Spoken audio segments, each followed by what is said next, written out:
ناظرین کرام السلام علیکم ورحمۃ اللہ وبرکاتہ. تہذیب ٹی وی پر آپ سبھی کا استقبال ہے. میں آپ کا میزبان عارف حسن اور آپ دیکھ رہے ہیں تہذیب ٹی وی کا مقبول ترین پروگرام راز زندگی ڈاکٹر شفتہ یاسمین کے ساتھ. ڈاکٹر صاحب پروگرام میں آپ کا بہت بہت خیر مقدم. شکریہ. السلام علیکم ورحمۃ اللہ وبرکاتہ. وعلیکم السلام ورحمۃ اللہ وبرکاتہ. ناظرین بغیر وقت کو ضائع کیے اپنے موضوع پر آتے. خود کو بدلیے. کیوں بدلیے, کس لیے بدلیے, جاننے کے لیے چلتے ہیں ڈاکٹر صاحبہ کے پاس. جی ڈاکٹر صاحبہ. حضرت آدم علیہ السلام کی تخلیق کیسے ہوئی تھی؟ کیسے ہوئی تھی؟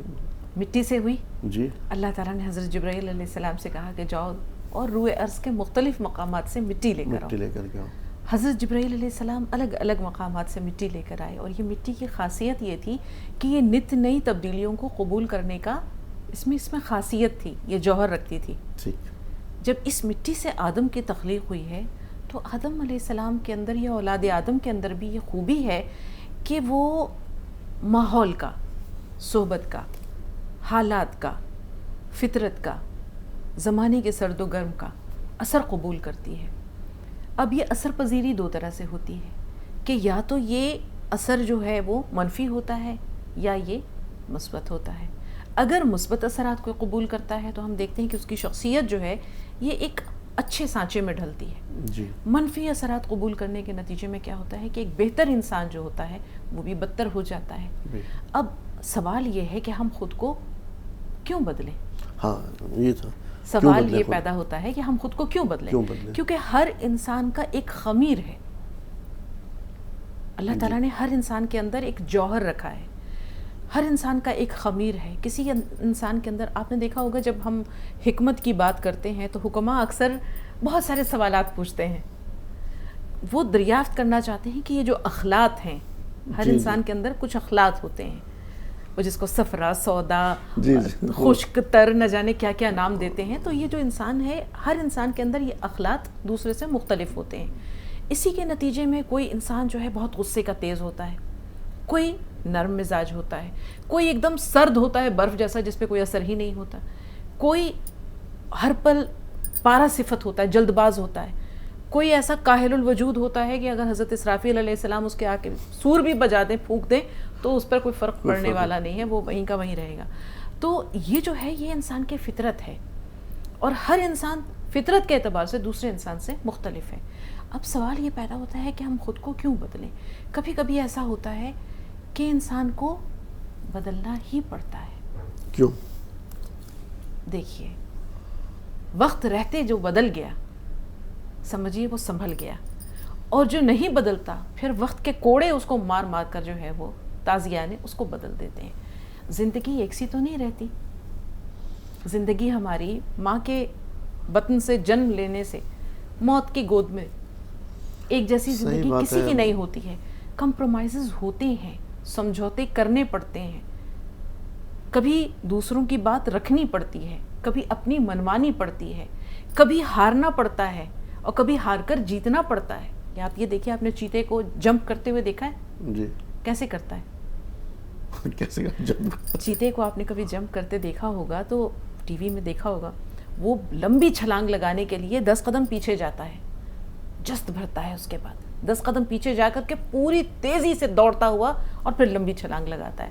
تو ہار کر جیتنے والے کو بازیگر کہتے ہیں. کبھی کبھی یہ بازیگری زندگی میں دکھانی پڑتی ہے, کرنی پڑتی ہے. نتیجہ وجہ یہ ہوتی ہے, آپ یہ دیکھیے, آپ نے کہا کہ کیوں خود کو بدلنا پڑتا ہے, یہ ایسے مواقع کیوں آتے ہیں؟ اچانک یاد آ گیا حضرت حذیفہ بن یمان رضی اللہ تعالیٰ عنہ اور آپ کے والد ایک مرتبہ غزوہ بدر میں شریک نہیں ہو سکے تھے. جی. یاد ہے نا؟ جی. کیا وجہ تھی؟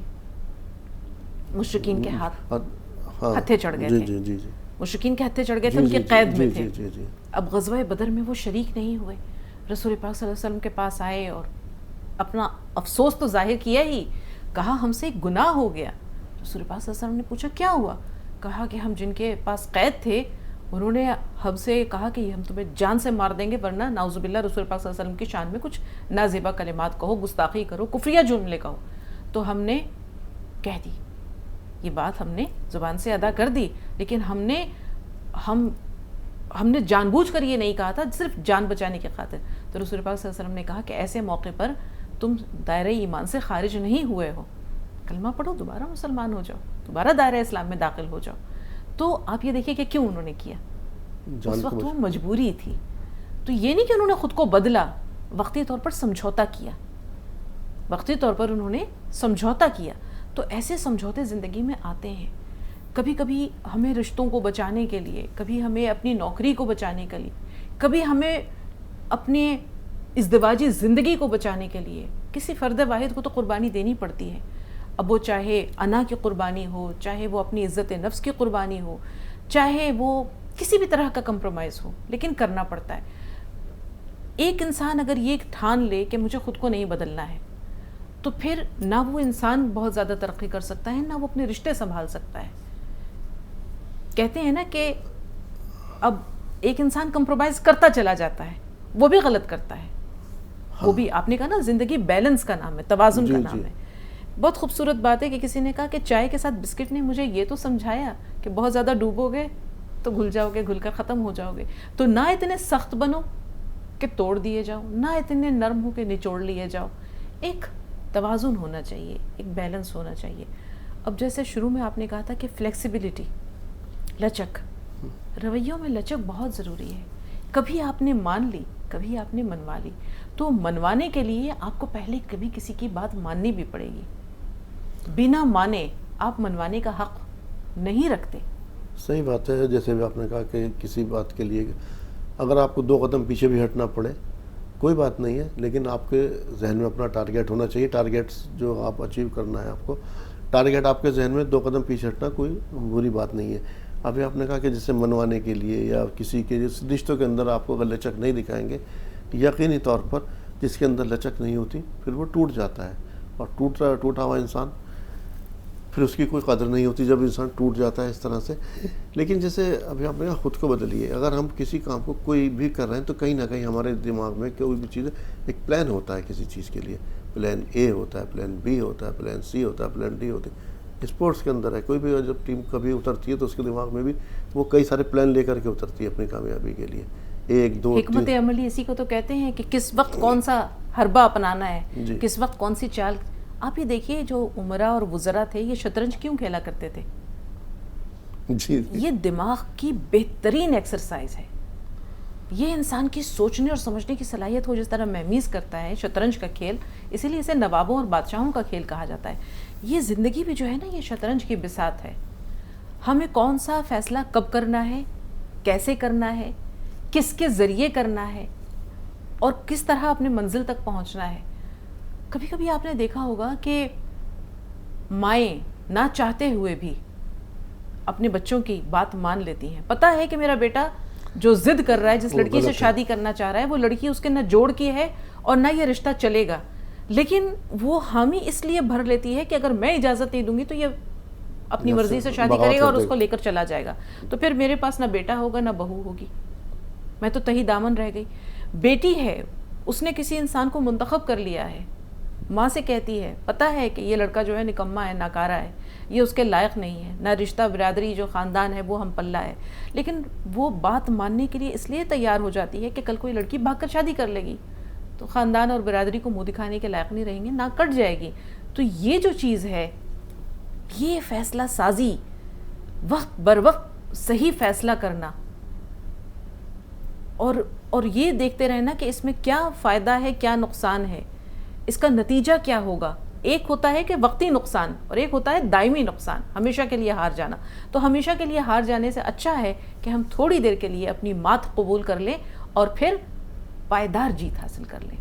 جی ہی ہو لاوس لاسٹ لاوس موسٹ، کہ جو آخری ہنسی ہنستا ہے وہ جو ہے وہ اس کی پائیدار ہنسی ہوتی ہے، وہی حقیقی جیت ہوتی ہے. کئی لمحات ایسے آتے ہیں، چاہے ویسے بھی آپ نے کہا بچوں کی خاطر، رشتوں کو بچانے کی خاطر ہمیں خود کو بدلنا پڑتا. بدلنا اور لچک دکھانا، ان دونوں میں کتنا فرق ہے؟ بدلنے کے لیے سب سے پہلی چیز جو ہے وہ لچک ہے، فلیکسیبلٹی ہے. آپ یہ دیکھیے کہ درخت جب پودا چھوٹا ہوتا ہے، اگر وہ ٹیڑھا ہو رہا ہوتا ہے آپ اس کو سیدھا کر سکتے ہیں، لیکن جب وہ تناور درخت بن جاتا ہے آپ اس کو سیدھا نہیں کر سکتے، پھر لامحالہ اسے آپ کو کاٹنا پڑے گا.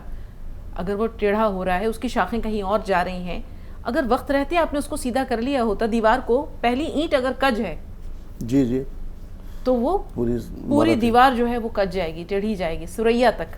جی جی ہاں اگر معمار نے پہلی اینٹ ہی ٹیڑھی رکھی، کج رکھی، تو پھر وہ پوری دیوار ٹیڑھی جاتی ہے. لیکن اگر نے اس کو اگر سیدھا کر لیا، آپ یہ دیکھیے بہت خوبصورت بات کسی نے کہی ہے. آپ کو تاج محل دیکھنے کا جی جی اتفاق تو ہوا ہوگا، گئے ہوں گے، ایک بار نہیں کئی بار گئے ہوں گے. جی جی جی کیا خوبصورت لگا اس میں؟ تاج محل خوبصورت عمارت ہے، اس سے زیادہ کیا ہے اس میں؟ بہت سے لوگ کہتے ہیں کہ ہمیں وہ جو اس کی خوبصورت نقاشی ہے وہ خوبصورت لگتی ہے، جس طرح سے وہ محبت کی علامت ہے، اس میں ایک روحانیت ہے، دیکھنے کا اپنا الگ نقطہ زاویہ نظر ہے. کچھ لوگ یہ کہتے ہیں کہ اس کا سفید سنگ مرمر ہے، وہ ہمیں بہت خوبصورت لگتا ہے. الگ الگ خوبیاں ہیں.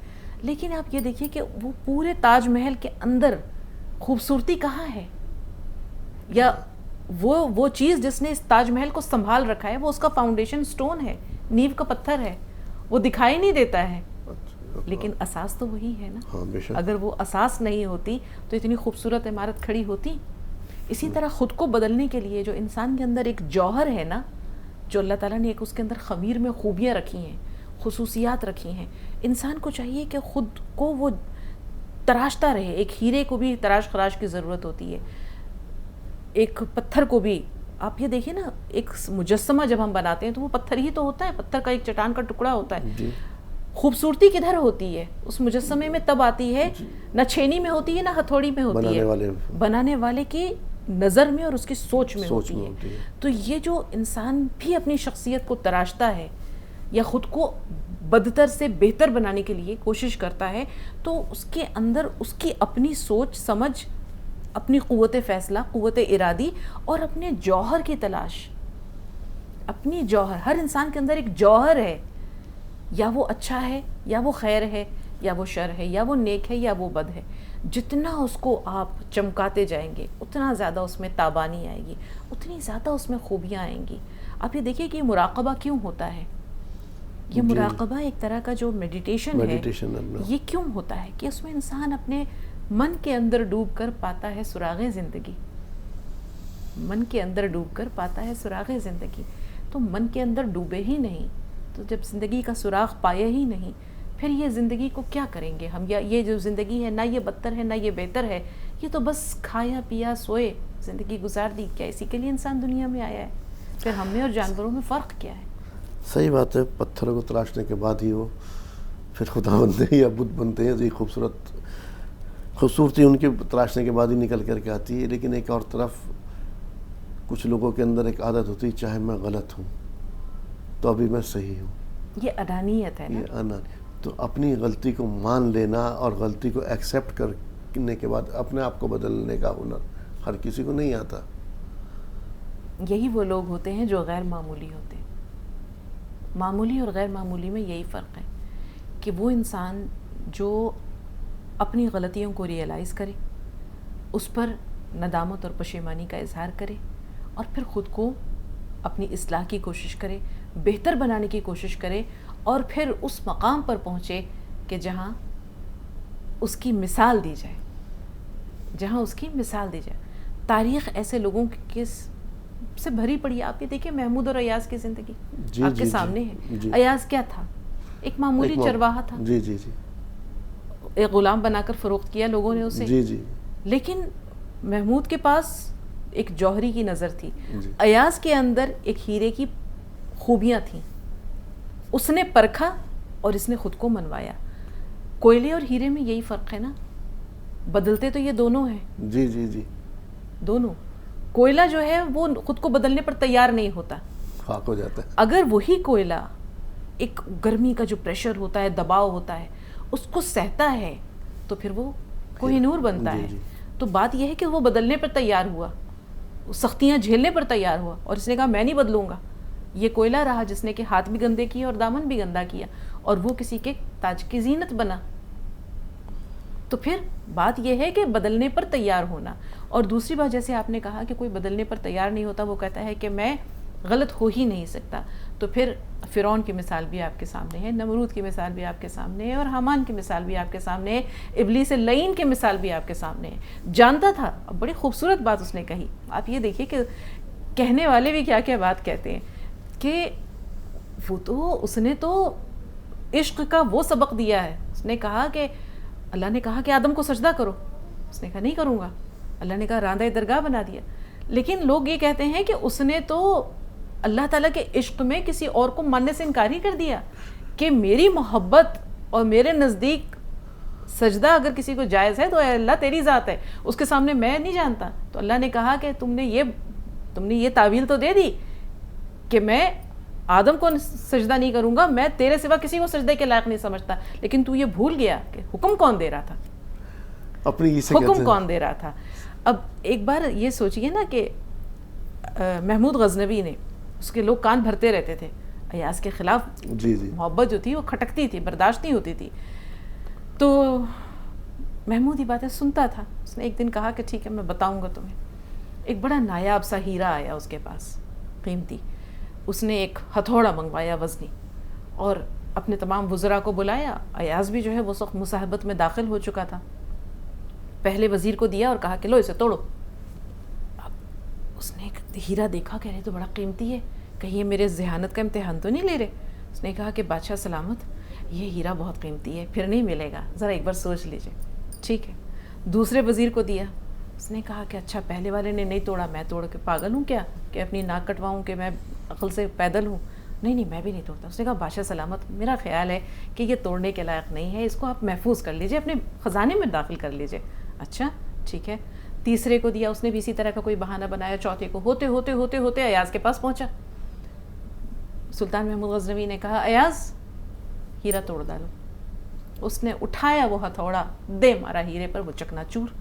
اب باقی کے جو وزیر تھے بہت خوش ہوئے, آج آیا اونٹ پہاڑ کے نیچے, اب پتہ چلے گا بچوں کو, بڑا جو ہے وہ وزیر بنا پھر رہا ہے, مصاحب بنا ہوا ہے, رہا نا دیہاتی کا دیہاتی. تو اب سب کے سب چہرے پر سب کی جیسے کہتے ہیں باچھیں کھل گئیں اور چہرے خوشی سے گلنار ہو گئے کہ آج گیا یہ. تو سلطان محمود غزنوی نے ایک نظر تمام وزراء پر ڈالی, پھر ایاز کو دیکھا اور کہا کہ ایاز اتنا قیمتی ہیرا تھا, توڑ ڈالا. تو اس نے کہا کہ بادشاہ سلامت, میرے نزدیک دو ہی آپشنز تھے, یا تو آپ کا حکم توڑتا یا یہ ہیرا توڑتا. تو آپ کے حکم کے سامنے یہ ہیرا بے مول ہے, کوئی قیمت نہیں ہے, توڑ دیا. تو آپ یہ دیکھیے کہ خود کو بدلنا یہ انسان کی سوچ پر منحصر ہے. بر وقت فیصلہ لینا, یہ جس طرح باقیوں نے فیصلہ لیا, ایاز بھی تو یہ فیصلہ لے سکتا تھا, لیکن اس نے یہ سوچا کہ میرے لیے اہمیت کیا ہے, ترجیح کس چیز کو دینی چاہیے. تو زمان, مکان, وہ شخص, اس سے وابستہ چیز, یہ تمام چیزیں انسان کو ایک بر وقت صحیح فیصلہ لینے پر مدد کرتے ہیں. جو انسان اپنی غلطی پر اڑ جائے اسے ابلیس کہتے ہیں, اور جو غلطی مان لے وہ حضرت آدم علیہ السلام. ہاں. لیکن بہت سارے لوگ ایسے ہوتے ہیں, جیسے ابھی آپ نے ایک مثال دی نا, دوسروں کو یہ تو نیچا دکھانے والی مثال تھی, لیکن خود کو نہ بدلنے کی کوشش کرتے کہ ہم خود نہ بدلنے کے لیے زمانے کو بدلنے کی کوشش کرتے. اور زمانے کو بدلنے میں بھی اگر ہم زمانے کو بہتر بنانے کی کوشش کریں تو یہ اچھی بات ہے, اچھی بات ہے. لیکن ہم یہ سوچتے ہیں کہ اس کو نیچا دکھانا ہے, نگیٹو اپروچ والوں کی بات کر رہا ہوں میں, جس کو اگر نیچا دکھانا ہے تو پھر سانچ کو آنچ کیا. بہت خوبصورت محاورہ ہے نا کہ سانچ کو آنچ کیا. سورج کو چراغ دکھانے سے کوئی فائدہ ہے نہیں ہے. ایک مرتبہ ایک شخص امام ابو حنیفہ کا بہت زبردست مخالف تھا. اس کو پتہ تھا کہ امام ابو حنیفہ بہت ٹھنڈے مزاج کے آدمی, متحمل مزاج آدمی. اب اس نے کہا کہ میں, دونوں میں بحث چھڑی ہوئی تھی ایک اور شخص کے ساتھ. اس نے کہا کہ تم کہتے ہو کہ متحمل مزاج آدمی ہے, میں ان کا پارا چڑھا کر دکھاتا ہوں. کہا کہ تم کر لو جتنی بھی کوشش کر سکتے ہو, تم کامیاب نہیں ہوگے. ٹھیک ہے, کوشش کرنے میں کیا جاتا ہے. تو امام ابو حنیفہ کا معمول یہ تھا کہ رات بھر وہ عبادت کرتے تھے, صبح اپنے جو شاگرد تھے ان کو درس و تبلیغ کرتے تھے, اور اس کے بعد پھر وہ اپنے گھر جا کر تھوڑی دیر استراحت کیا کرتے تھے, آرام کرتے تھے. بالائی منزل پر ان کا کمرہ تھا جہاں وہ آرام کے لیے جایا کرتے تھے.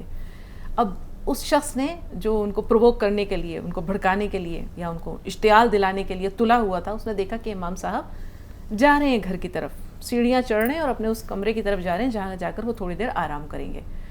ابھی وہ کمرے میں پہنچے, اس نے دروازہ کھٹکھٹایا. امام صاحب نیچے اترے, دروازہ کھولا. ہاں بھائی کیا بات ہے؟ وہ امام صاحب ایک سوال پوچھنا تھا لیکن بھول گیا.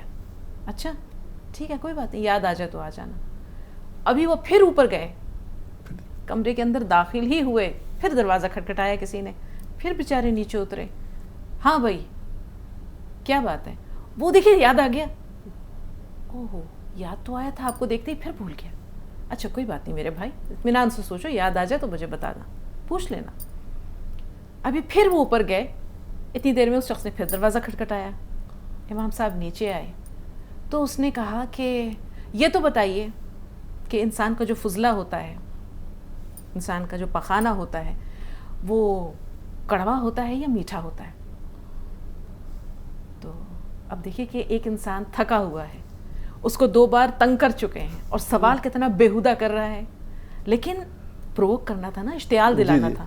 تو امام صاحب نے کہا ابتدا میں میٹھا ہوتا ہے, بعد میں کڑوا ہو جاتا ہے. تو وہ شخص چھوٹتے ہی کہتا ہے آپ کو کیسے پتا, آپ نے چکر دیکھا ہے؟ آپ کو کیسے پتا, آپ نے چکر دیکھا ہے؟ بولے میرے بھائی ہر کام چکر نہیں کیا جاتا, کچھ چیزیں فہم و فراست سے بھی تعلق رکھتی ہیں. تم نے دیکھا ہوگا کہ جب فضلہ تازہ ہوتا ہے تو اس پر مکھیاں بیٹھتی ہیں, مکھیاں ہمیشہ میٹھی چیز کی طرف آتی ہیں, اور وہی جب سوکھ جاتا ہے, خشک ہو جاتا ہے, تو پھر وہ مکھیوں کی آماجگاہ نہیں رہتا, وہ کڑوا ہو جاتا ہے. تو وہ شخص کہنے لگا امام صاحب قربان جاؤں آپ کے حلم, آپ کے تحمل, آپ کی بردباری, آپ کی رواداری پر.